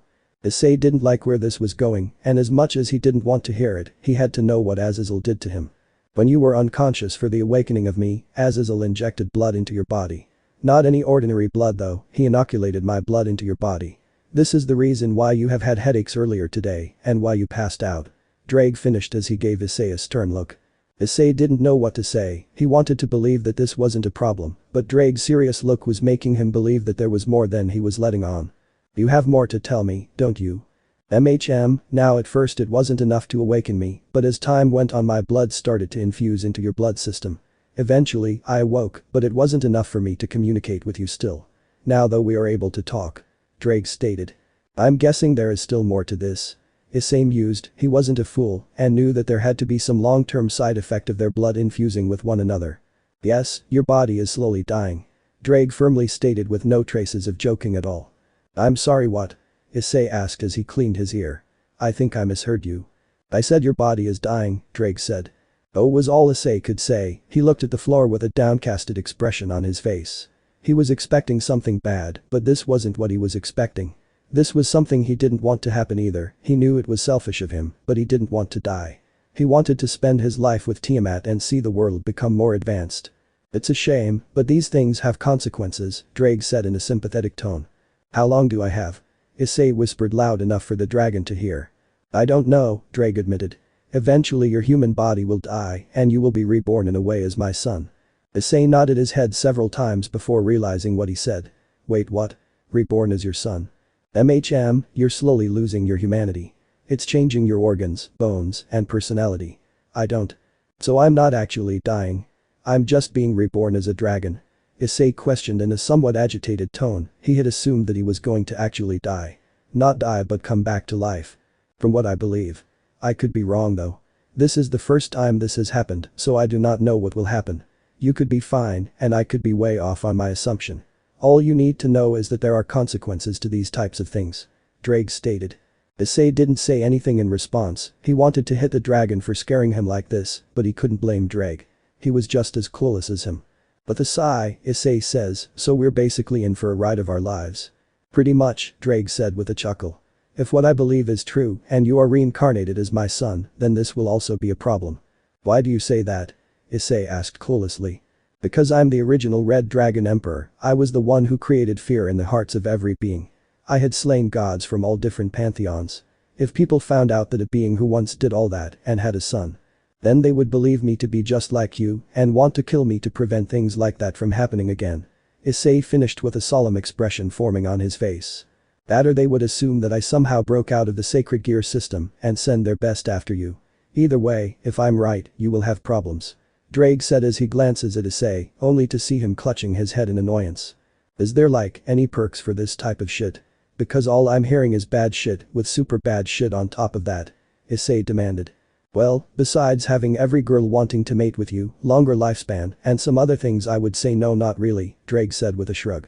Every girl wanting to mate with me? Issei repeated with a small smile on his face. Finally, after hearing bad news after bad news, his ears were graced with good news. Yep. Dragons have a dominating aura which attracts females. Drake explained with a small smirk on his face. You could build your dream of having a harem, but since you're with Tiamat I doubt she would share. Issei pictured it all. He pictured all of the hot girls he knew and them surrounding him shoving their breasts in his face. He imagined them slowly removing their clothes in front of him and then he pictured Tiamat coming in and dragging him away from his fantasy. She might allow a harem to happen, he mumbled hopefully. Yet after she has gotten you to impregnate her 12 times and it's been 100 years she might, Drake said skeptically. If anything you will get a threesome, but everything else? Nope, I don't see that happening. You're an optimistic one aren't you? Issei said as he glared at the dragon. Oh, I'm optimistic. I'm optimistic that your dreams won't happen. At least with her. Drake replied with a shit-eating grin. TCH. Whatever, just get me out of here. I can't. We just gotta wait it out. Drake said. He suddenly produced a book out of thin air. One that Issei had once read and began to start reading it. Great. Was all Issei could say in response. Life 2-4. Well, aside from the high temperature, Issei is perfectly normal, Azazel stated as he looked at Tiamat, who was sitting in a chair right next to the sleeping Issei. His eyes turned to one of a dragon, Azazel. Tiamat said with as she glared at the fallen angel leader. That isn't normal, Issei is sick and I know you had something to do with it. Why would you assume that? Azazel questioned with a hurt expression. He may enjoy being a scientist, but that didn't mean he liked to be a mad scientist and experiment on humans, especially ones he loved. Issei goes to see you, unlock sacred gear which happens to be a dragon, seems a little obvious, Tiamat said as she folded her arms underneath her bust. She wasn't a fool and knew Azazel was somehow behind it. Azazel is just that kind of guy. Okay, well when you put it like that, it does make it sound like I did something, Azazel replied. Exactly, so what did you to him? She demanded as some of her power started to seep out. Tiamat may be trying to be more civilized, but that didn't mean she wouldn't resort to brute force if necessary. Calm down Tiamat, Azazel said as he raised his hand slowly. We're in a place full of civilian life. We don't need you to go on a rampage and level the entire town. Then explain yourself. She demanded as power continued to ooze out of her. Tiamat wanted to know what Azazel did and she didn't want to play games. Issei is her mate and if something was wrong with him, then she needed to know. I injected the blood of the original Red Dragon Emperor into him. Azazel confessed, causing Tiamat's intimidating aura to vanish. You what? She said with traces of anger in her voice as she glared at him. What did you put into him? I put the Welsh dragon's blood into Issei. Azazel declared, causing her to narrow her eyes. Issei is in a way a son to me and I feared that war might happen again. If that did happen, people would target him to get to me. I couldn't allow that, so I decided to unlock his sacred gear, but give him a boost you would say. I would have protected him. No, you wouldn't. Azazel curtly said he knew full well what he was about to invoke, but he, in all honesty, didn't care. At the time being, you didn't care for him. I doubted you would have cared for him and protected him had I asked. You don't know that. Tiamat said in a heated tone. She hated to admit it, but Azazel was right. At the time being, Issei was just a simple human she enjoyed messing with. Sure, she liked him at the time, but she wouldn't have gotten involved in a war to keep him safe. "You're a dragon, Tiamat," Azazel said with a serious expression as he got up from his chair. Dragons are known to not care for others' well-beings unless it is their mate or child, and Issei at the time was neither of those things. "What's your point?" Tiamat asked as she watched him start to make his way to the exit. "My point is that you can't get mad at me," Azazel said as he began to open the door. "Especially when I was the one who made him noticeable to you. If I didn't unlock his sacred gear, I doubted you would love him," he said as he looked back at her. Tiamat flinched hearing that. She also didn't exactly how to respond to that. The more she thought about it, the more she realized that the sacred gear did kind of boost her opinion on him. Sure, she liked him, but it wasn't until he dominated her that she completely fell for him. With no words to say, Tiamat looked at Issei with a small frown on her face. She wasn't agitated with him or Azazel, she was more of upset with herself. She was bothered with her being a dragon and not caring for Issei since the very beginning. "If Issei has any more problems, let me know." "Okay," Azazel said after a couple seconds of silence. He did regret a little of what he said, but he was being honest, and that's something he believed mattered at this point. "Will do," she replied after a while. With that said, Azazel left, leaving the two lovers alone. "He is right, at the time I didn't care much about you then. I mean, I did since you took me into your home, but not like this. Not to where I need you in my life," she whispered into his ear. "I'm sorry for not caring for you back then, and I hope you can forgive me for that, Issei." Upon opening his eyes, Issei was met with a rather peculiar sight. He had expected him to be looking up at the ceiling, but instead, he was met by the sight of Tiamat's breasts. Naked breasts. "She didn't have her way with my unconscious body, did she?" Issei questioned himself as he stared directly at her left nipple. It was right in front of his face. In fact, all he had to do was just move a few inches and he could suck on it. "Not that I'm aware of," spoke a familiar voice. "Huh, guess you truly do exist," Issei said as he continued to stare at her nipple. "Here, I thought you were just a crazy dream, but I guess all of that did happen, and I actually do have a dragon inside of me." "You had doubts?" Drake questioned with a hint of amusement in his voice. Not really. I mean, both Azazel and Tiamat talked about you as well as Volley sometimes," Issei replied as he attempted to break out of her death grip. Issei, Tiamat moaned as she tightened her grip, bringing his mouth to her mammary. "Greg, any thoughts how to escape this?" Issei practically demanded while keeping his mouth shut. "You can't, at least not without waking her up. Your options are either to try waking her up with stimulation or by talking to her. Either way, your mouth is going to be full of the teat." "I'm not really in the mood for hex. I mean, don't get me wrong, the hex is great, but I would rather have some food," Issei muttered as he tried one more time to wiggle free. Unbeknownst to Issei, Tiamat's eyes shot open and looked down, only to see Issei's face pushed into her boobs and him trying to escape her cuddling. With a smile of mischief, the Chaos Karma Dragon brought Issei with ease to her face and planted a big kiss on his lips while ignoring the yelp of fright he made. Upon removing her lips from his, she said with a grin. "How bold of you, trying to enjoy my body while I was asleep." "No, I am FMGH," he stammered but was pulled back into her breasts. "If you wanted me, all you had to do was just ask," she whispered as Issei's hands began to move all over her body in a desperate attempt to push her off of him. "Excuse me, Tiamat, but if you could please not kill my partner, that would be great," spoke Dreg aloud, causing Tiamat to cease her suffocation of Issei. "So, he finally has awoken," Tiamat muttered to Issei as she pulled herself away from Issei and looked directly into his eyes. "Yeah," Issei hesitantly replied. He didn't know why, but he had a feeling she wasn't exactly thrilled about Drake being awake. "Have you talked to him yet?" she questioned him with a serious look. "What's with this sudden cold attitude?" Issei asked himself as he gazed into her eyes. "If I had to guess, it is probably me being awake. Remember what she did to the previous hosts of the boosted gear?" Drake commented. Issei masked his reaction pretty well, but on the inside, he was somewhat freaking out. "Shit, you're right. She isn't going to treat me like one of them now, is she?" "I doubt she would, but then again, I don't know how much she truly hates your guts." "Judging by your silent response, I can only assume that he has spoken with you," Tiamat said with a frown as she released Issei and sat up. "He probably told you lies knowing him, and now you have second opinions on me." "Well, we did talk, but it actually wasn't what you think," Issei started as he glanced at her back. Tiamat didn't respond as she hugged her legs. It took Issei a second, but he realized that Tiamat was completely naked, she had nothing on. "What did he say then?" she finally asked, not bothering to turn around and face him. Making it look like she was upset and troubled when in reality she was actually fine, she just wanted to get the information from him. Well, we talked about what was going on with my body, the perks of being the Red Dragon Emperor, and my dream of having a harem, Issei admitted as he sat up and gently began rubbing her back in a soothing manner. Your dream about having a harem? She said with confusion as she looked at him. Yeah, when I was growing up my dream was to have a harem of big-boobed women, Issei proudly declared as he hit his chest triumphantly. Tiamat raised an eyebrow, she was expecting something like that at all. Really? That's what you wanted growing up?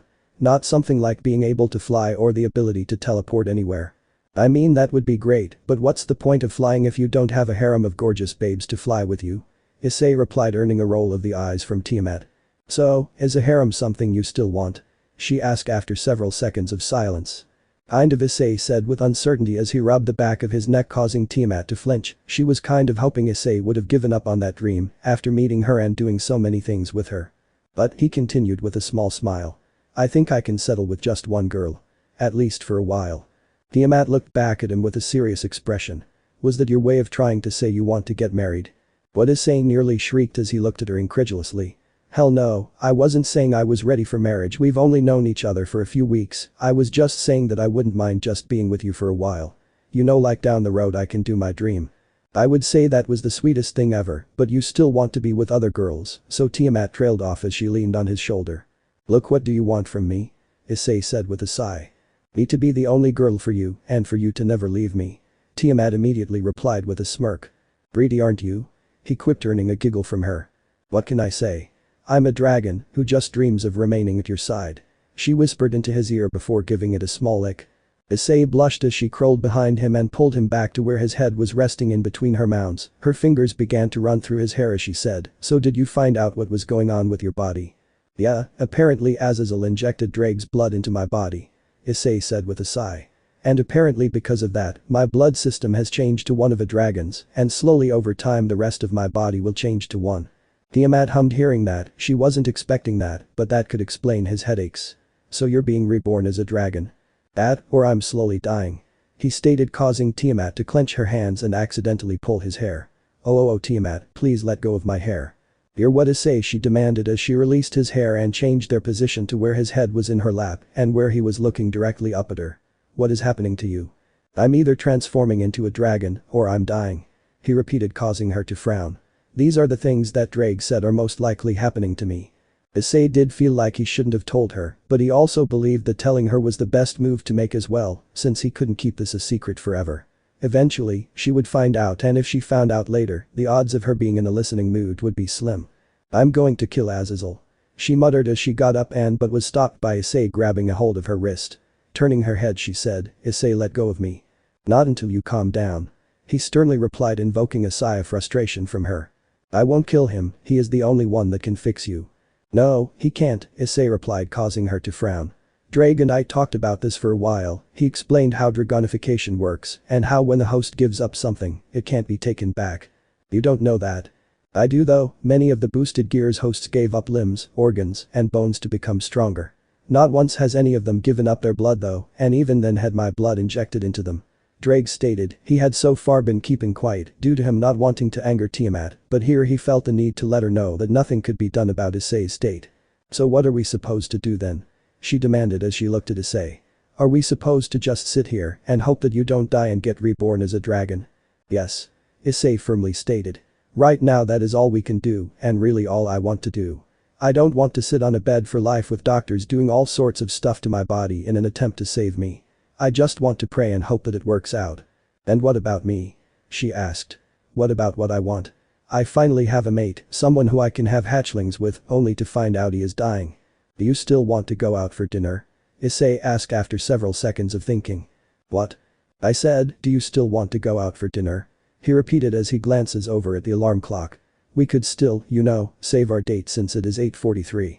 Tiamat stared at Issei for a solid minute to see if he was joking, but found no traces of that on his face or in his eyes. Closing her eyes, she said, you learned that you were dying today, and instead of freaking out, you are more concerned about our date. Well, I am kind of hungry, and plus I did promise you a date today, Issei trailed off as he looked at their feet. I don't know if I should not worry about it or worry about it, Tiamat admitted as she continued to stare at him. Well, I mean I would say we could do other things as well, but I'm not really in the mood.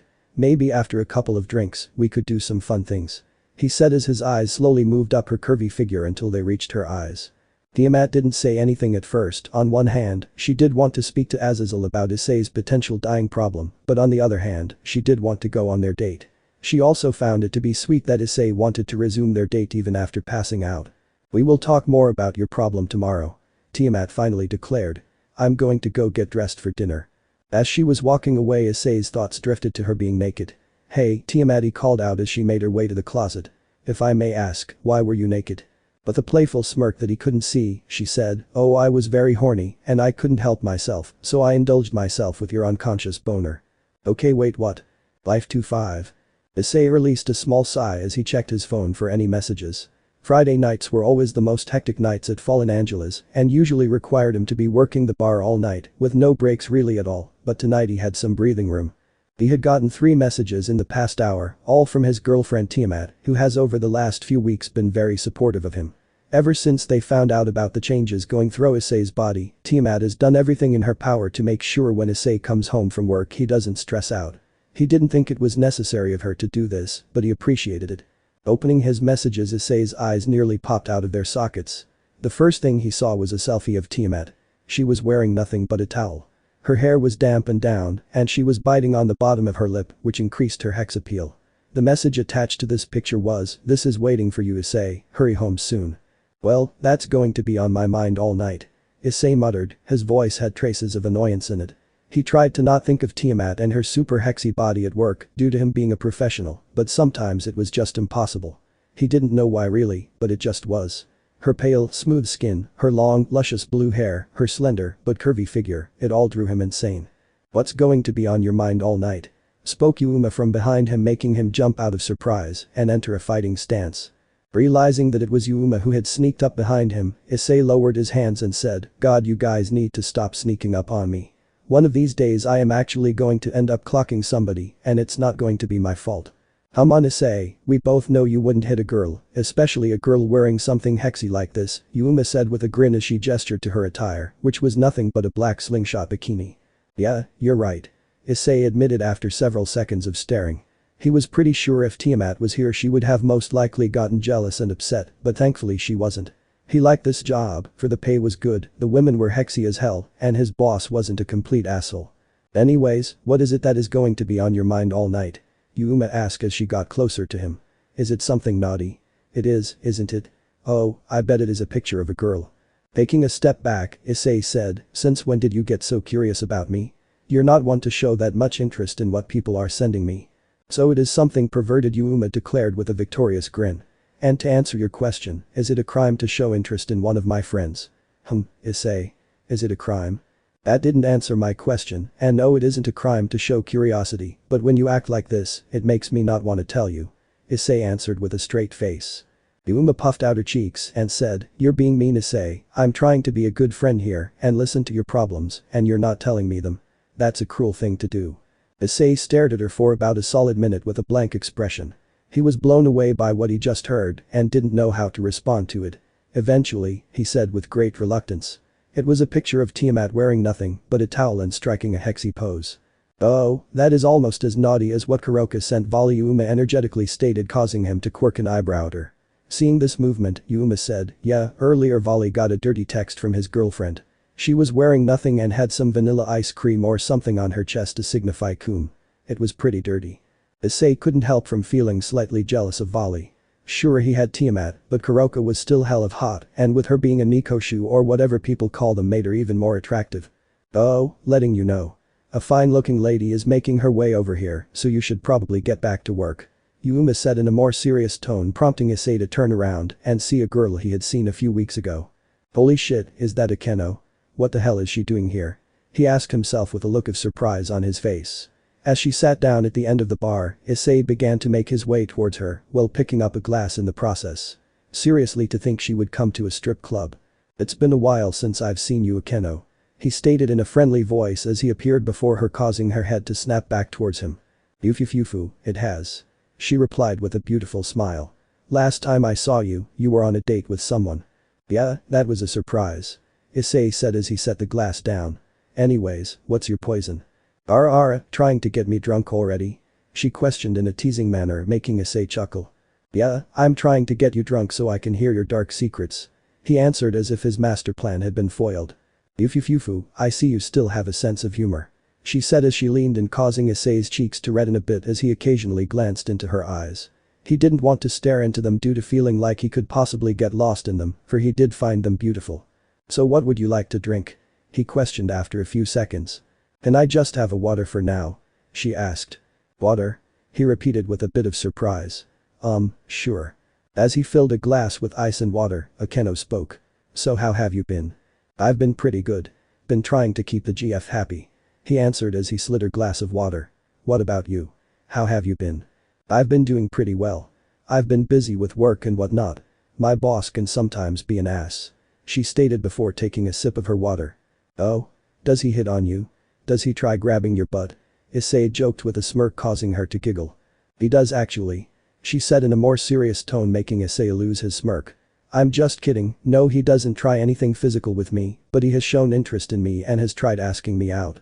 Interesting, and I guess you've turned him down? Issei mused as he began cleaning some glasses.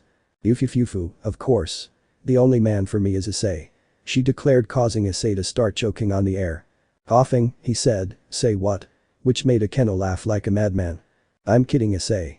She said after several seconds of laughing. I doubt you still have feelings for me. I mean, it's been like what? 5 years since we dated?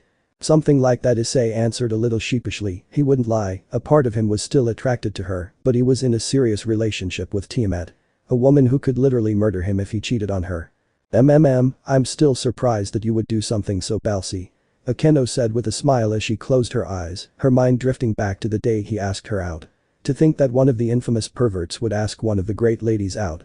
Well, after all the shit I did, do you really think I would be afraid to ask someone out? He joked with his own smile.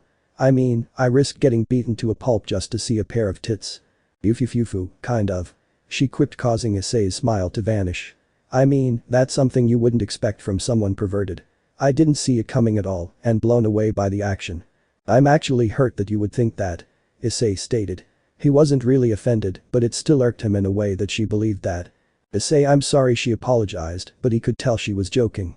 I'm sorry that I doubted the balls of a pervert. Alright, let's get something cleared up. I'm not a pervert, he started before remembering that they're in a strip club that he works at. Okay, let me correct myself. I'm not as perverted as I once was. I mean, sure, I might gaze at a pair of boobs every once in a while, but I don't do it every day to the point where people consider me a pervert. Yufufufu, why are you so defensive? Akeno said in a teasing tone. There's nothing wrong with being a pervert. Bullshit, I got my ass beaten multiple times for being a pervert in high school. Issei immediately declared. Yufufufu, but that was because Issei was peeping on girls. She replied. Issei rolled his eyes. He wasn't going to say that she was right, but she wasn't exactly wrong. The only time he was beaten within an inch of his life was after getting caught for peeping on girls. Whatever, I'm just saying that I'm not as perverted as I once was and am now a gentleman who respects women. Issei firmly said, causing Akeno to release another giggle. After her giggling died down, Issei spoke again. Anyways, it looks like I got some other customers to attend to, so if you need me just give me a holler, okay? Will do. She answered with a small smile. But that being said, Issei walked away to serve other patrons, leaving Akeno alone with her thoughts. Tiamat, I'm home. Issei announced as he closed his apartment's door behind him. Issei, Tiamat enthusiastically shouted as she ran up and hugged him, following right behind her, and barking was Bahamut. Oof, you don't have to ram your head into my chest, and it's just me, Bahamut. Issei said as he wrapped his arms around her and glanced down at the dog, making it cease its barking after a couple of seconds. The force behind her tackling hug would have been enough to knock him on his butt had there not been a door to stop him. I'm sorry, but I missed you.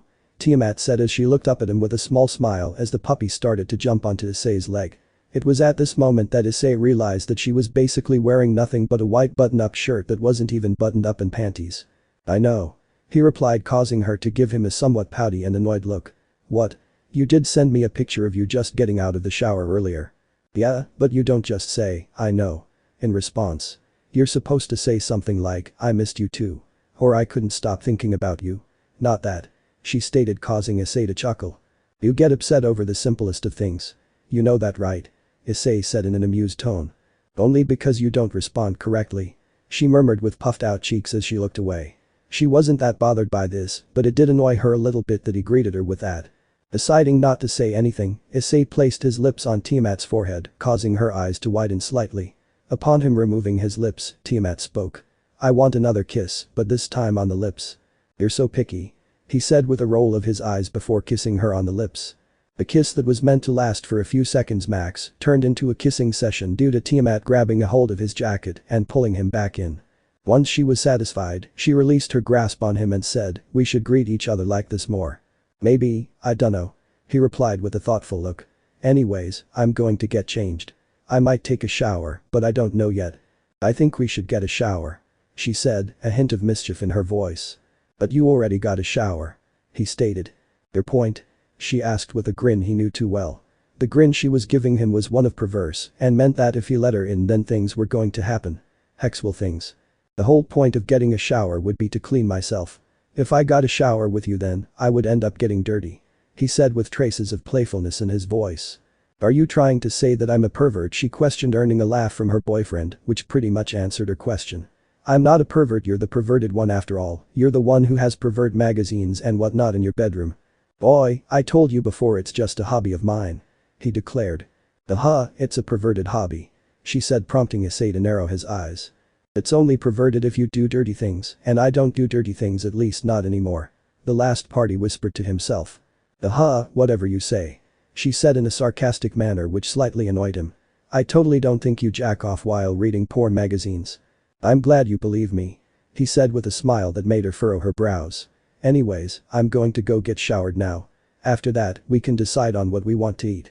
Let me know in the comments below if you guys want the next part. Also check out my other video that has been shown and left. Thank you for watching. If you enjoyed this video please like and share this video. And have a fantastic day. Bye.